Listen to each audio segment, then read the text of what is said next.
Hello दोस्तों, स्वागत है आपका हमारे यूट्यूब चैनल पर। आज की वीडियो में हम लेके आए हैं आपके लिए यूपीएसआई 2016। जैसा कि आप जानते हैं, यूपीएसआई 2016 की जो भर्ती थी वो कोर्ट में विचाराधीन थी। Allahabad high court, Lucknow high court के निर्देशानुसार जो ऑर्डर दिया गया था उसका भर्ती बोर्ड द्वारा पालन नहीं किया गया था। तत्पश्चात भर्ती बोर्ड और कुछ सेलेक्टेड कैंडिडेट सुप्रीम कोर्ट चले गए।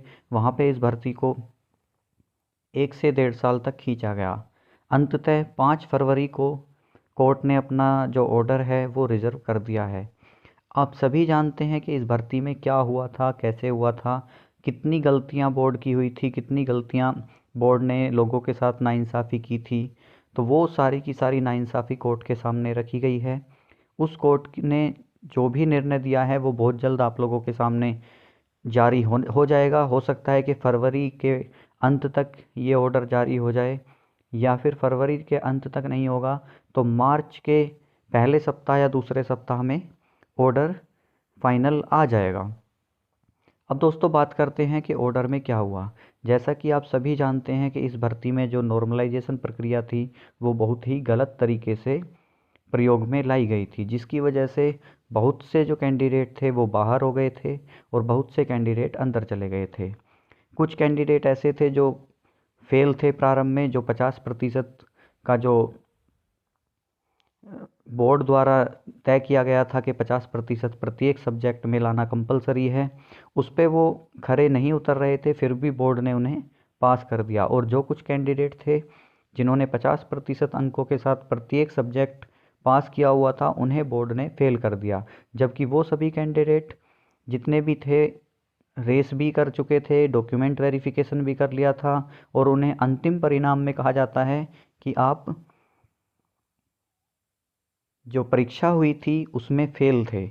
अब कोई भर्ती बोर्ड से एक पूछे ये बात कि अगर कोई व्यक्ति परीक्षा में ही फेल था तो आप उसे नेक्स्ट स्टेप के लिए क्यों बुला रहे हैं, जबकि आपने अपने नोटिफिकेशन में ही लिखा हुआ है कि अगले स्टेप के लिए वही लोग एलिजिबल होंगे जो परीक्षा में 50% प्रत्येक विषय में उत्तीर्ण होगा।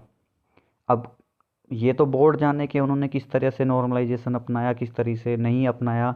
बोर्ड ने, हाई कोर्ट ने पहले ही ये क्लियर कर दिया था कि आपने गलतियां की हैं, आप इसे सुधार के जो रो मार्क्स हैं उन पे रिज़ल्ट को रिवाइज़ कीजिए। लेकिन उसे भर्ती बोर्ड द्वारा सुप्रीम कोर्ट में चुनौती दी गई, और सुप्रीम कोर्ट में भी 1 से 1.5 साल तक सुनवाइयाँ होने के बाद, कुछ कोविड काल की वजह से ये लेट हुआ है, ये सब होने के बाद अंततः 5 फरवरी को कोर्ट में फाइनल ऑर्डर रिजर्व हो गया है। और अंदेशा यही लगाया जा रहा है कि लगभग 50% संभावना रिज़ल्ट रिवाइज़ होने की हैं, 40% संभावना समायोजन की हैं, और 10% संभावना कुछ भी हो सकता है। ये तो बिल्कुल भी पॉसिबल नहीं है कि जो ट्रेनिंग करके आए बच्चे हैं वो ही रहेंगे और जो केस लड़ रहे थे उनका कुछ नहीं होगा। ये तो संभावना बिल्कुल भी नहीं है। जो केस लड़ रहे हैं बच्चे, उनके साथ तो कहीं ना कहीं सही होना ही है। जो बच्चे पास हैं वो नौकरी लेके रहेंगे। तो अब बात करते हैं यूपीएसआई की 2021 की वैकेंसी की। दोस्तों जैसा कि आप जानते हैं, जो नई भर्ती में देरी हो रही थी वो केवल और केवल यूपीएसआई 2016 की वजह से हो रही थी।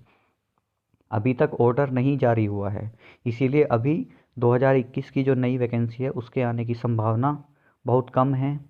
आपकी जो भर्ती आएगी वो 2021 के मध्य के बाद में आएगी, या फिर कह सकते हैं कि जुलाई अगस्त में आपको फॉर्म देखने को मिलेंगे। इससे पहले फॉर्म नहीं आएंगे 2021 के। कितनी वैकेंसी आएंगी ये तो समय ही बताएगा, क्योंकि अभी इस 2016 का जो फाइनल ऑर्डर होगा उसमें क्या होता है, क्या निर्णय लिया जाता है, उसके बाद ही यूपीएसआई 2021 की जो नई भर्ती है उसके आने की संभावना बनेगी।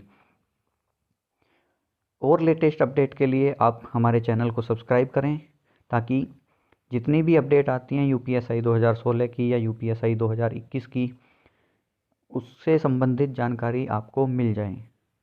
धन्यवाद।